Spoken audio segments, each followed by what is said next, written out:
존경하는 국민 여러분 반갑습니다. 이 공인중개사 자격증을 준비를 하실 때 이렇게 접근을 하시는 분들이 되게 많더라고요. 구독과 좋아요에는 돈이 들어가지 않습니다. 좋은 영상은 함께 만들어가는 것입니다. 그럼 시작하겠습니다. 이 자격증을 취득하면은 부동산 투자와 연결될 수 있지 않을까, 좀 더 잘할 수 있지 않을까 라고 생각하시는 분들이 굉장히 많던데, 오늘 그 주제로 좀 얘기를 해보려고 합니다. 먼저 결론부터 말씀드리면, 공인중개사 자격증을 취득해서 부동산 중개업을 하는 것과 부동산 투자하고는 아무런 상관이 없습니다. 극단적으로 얘기하면 이 공인중개사 자격증을 취득하고 공인중개업을 하는 게 부동산 투자에는 오히려 방해가 됩니다. 왜 그러냐? 그리고 부동산 투자의 영역과 공인중개업의 영역에서 필요한 역량들, 그리고 어떻게 내가 위치한 포지션에서 유의미한 성과를 낼 수 있느냐라는 부분들에 대해서 제 개인적으로, 이거는 제 주관적인 의견입니다. 이런 영상들도 모두 다 진리는 아닙니다. 경험해본 사람들의 일리가 있을 뿐입니다. 참고하시고, 공인중개사 취득이라든지 부동산 투자, 이거는 사업이죠. 투자하고 사업은 똑같은 겁니다. 기본적으로 그런 생각을 가지고 계셔야 돼요. 일회성에 그치는 투자, 사고 팔아서 단기적 이윤을 만든다든지 목돈을 만든다든지 그런 것들은 크게 의미가 없습니다. 사실은 말하자면 투자를 사업화할 수 있을 때, 그때부터 부자의 초입으로 들어갈 수 있는 거거든요. 제가 많은 분들을 만나보고 경험해본 결과, 이 공인중개사 분들이 투자를 잘 못하는 이유, 물론 다 그런 건 아니에요. 제가 만나본 사람들은 19이 그랬어요. 왜 그러냐? 시야가 좁아. 왜냐하면 이 공인중개업을 시작하게 되면은 그 바운더리 안에서 공인중개업을 보편적으로 하시거든요. 그런데 이 투자는 광역적인 시야가 필요합니다. 공인중개업을 하시는 분들이 사고의 스펙트럼이 좀 좁더라고, 내가 봤을 때는. 그리고 이것도 제가 느끼는 건데, 공인중개업을 하시는 분들이 간이 작아. 이게 나쁘다는 말이 아니에요. 투자를 하기 위한 속성하고는 안 맞다는 거지. 간이 작은 게 리스크. 제가 대표적으로 하나 보여드릴게요. 요거 실제로 제가 쓴 계약서인데 지금 한 2-3년 됐네요. 제가 이거 5,300만원에 산 집이거든요. 부동산 소재지, 주소지도 거의 공개를 해놨어요. 왜냐면은 매매 계약서하고 전세 계약서 같은 집이라는 걸 좀 보여드리기 위해서 2월 16일에 잔금 쳤죠. 5,300에. 그리고 제가 3월 1일날 잔금 다 받았거든요. 1억에 전세 받았어요. 물론 이 사이에 어떤 리터치가 있었겠죠, 이 집에. 제가 이거를 한 6번째, 7번째 산 집인데, 이거를 중개해주신 소장님이 이제 한 50대 정도 된 아저씨 분이셨거든요.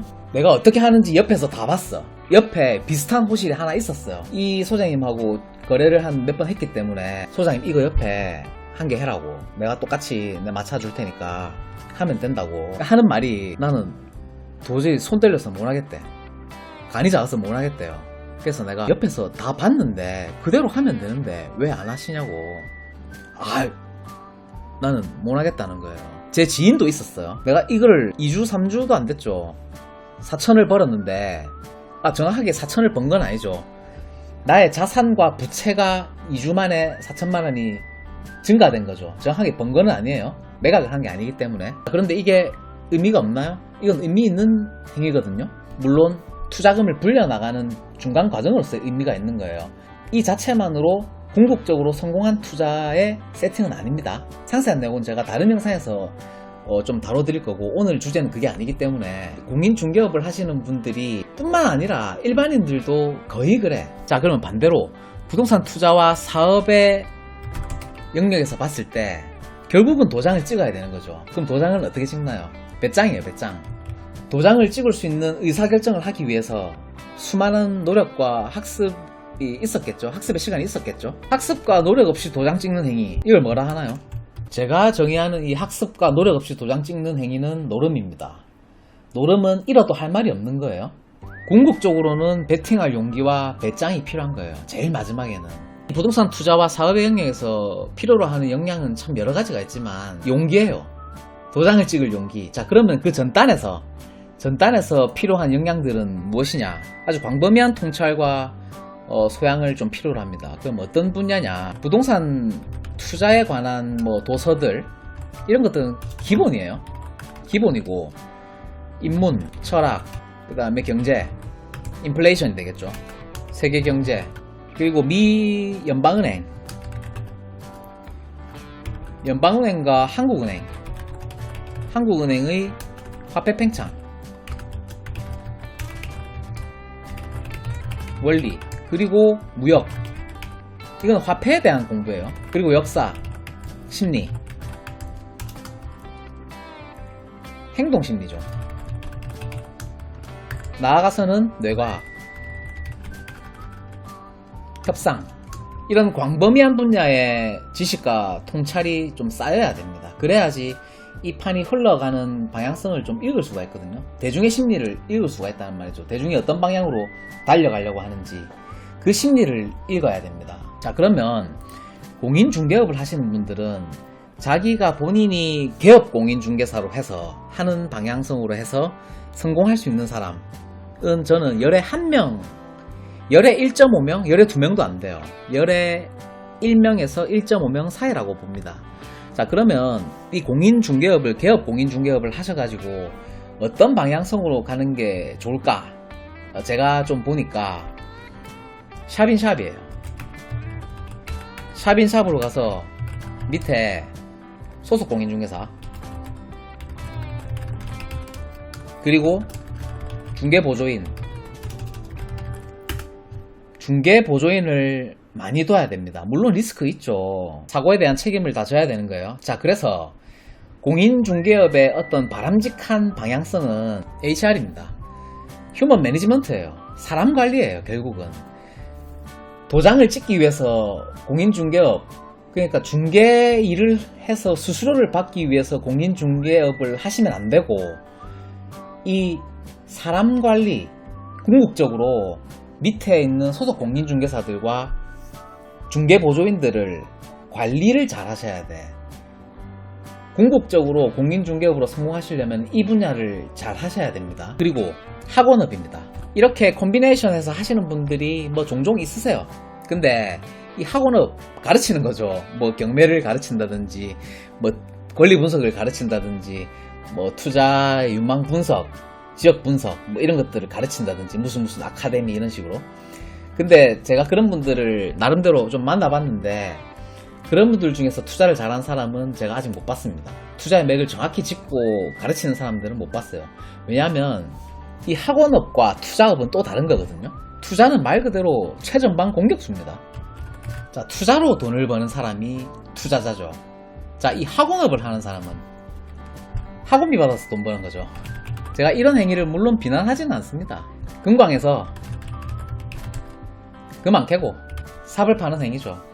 이게 사실은 어떻게 보면은 더 바람직한 사업의 방향성입니다. 하지만 간과하고 있는 게 실천 패러독스예요. 정작 자기는 투자로 돈을 벌어본 적이 없어. 그런데 남한테 투자로 돈을 벌 수 있는 방법을 가르치고 있어. 그걸 실천 패러독스라고 합니다. 실천 오류라고 하는 거죠. 이런 강의를 들으러 다니는 사람들도 그걸 좀 아셔야 돼요. 앞에 있는 강사가 실제로 투자를 해서 돈을 번 사람인지, 학원업 강사료 받아가지고 돈을 번 사람인지, 그런 것들을 분별을 하셔야 되는데 열의 9이 분별을 못해요. 그런 것들을 이용하는 거죠. 어떻게 보면 학원업이라는 것도. 그래서 지금 시장에서 천연일 기준 2023년 지금 7월인데 현재 시장에서 공인중개사 과연 메리트가 있을까? 저는 없다고 봅니다. 진입장벽이 낮습니다. 무슨 의미냐? 뭐 부동산 중개업뿐만 아니라 대한민국 자영업이 포화 상태죠. 왜냐하면 이 시장은 조만간 AI로 대체됩니다. 제가 생각하는 기준에서 공인중개업의 그 수수료 0.4%, 0.5%가 저는 많은 금액은 아니라고 생각하거든요. 거래 금액이 커지면 수수료가 그만큼 높아지는 거죠. 반대로 거래 금액이 작으면 수수료도 20-30만원 밖에 안 되는 원룸 같은 경우에는 보편적인 소비자의 수준으로서 뭐 그렇게 많이 받아가냐, 이렇게 생각하는 사람들이 훨씬 더 많다란 말이죠. 그리고 실질적으로 지금 어떤 어플리케이션에서 매도인과 매수인 또는 임대인과 임차인의 계약을 실제로 뭐 작성을 하고 있는 경우도 많이 있고요. 많이 넘어가고 있어요. 그래서 앞으로는 이 공인중개사의 영역은 본인이 직접 뛰어다니면서 중개를 해서 수수료를 받는 형태로는 성공하기가 매우 힘들다라고 봅니다. 그리고 투자하고 아무런 상관이 없습니다. 오히려 독이 됩니다. 어떤 관점에서 봤을 때는. 그러면 이 부동산 투자의 영역에서는 부동산 투자에는 카테고리가 500가지 1000가지가 넘습니다. 자, 이를테면 아파트, 가장 보편적으로 기본적으로 많이 하는 상가, 오피스텔, 뭐 경매, 재건축, 이런 것들이 제일 뭐 보편적인 것들이고, 인테리어. 아파트 투자, 부동산 투자를 할 때는 인테리어는 기본적으로 아셔야 돼요. 고차원 투자. 다양한 카테고리가 있는데 이 부동산 투자와 사업의 영역으로 가기 위해서는 결국은 편집이에요. A라는 속성과 B라는 속성, C라는 속성을 다 조합해서 내 것을 만들어야 됩니다. 그리고 주특기가 있어야 됩니다. 나만의 주특기가 있어야 돼요. 무슨 말이냐? 진입장벽이 높은 행위를 해야 된다는 거예요. 진입장벽이 높은 행위가 요구되어진다라고 하는 말은 다시 설명하면 무슨 뜻이냐?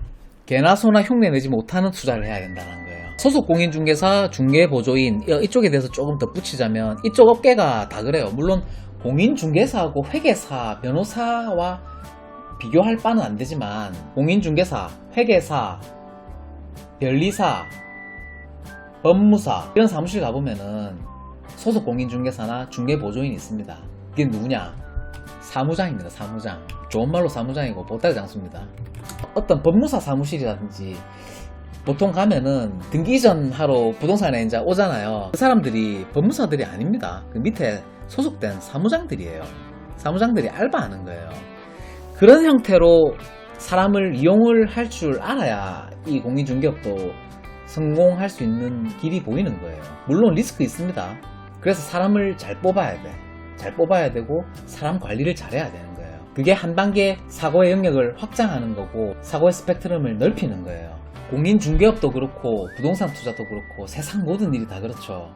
사고를 입체적으로 해야 세상이 더 가깝게 보이는 거예요.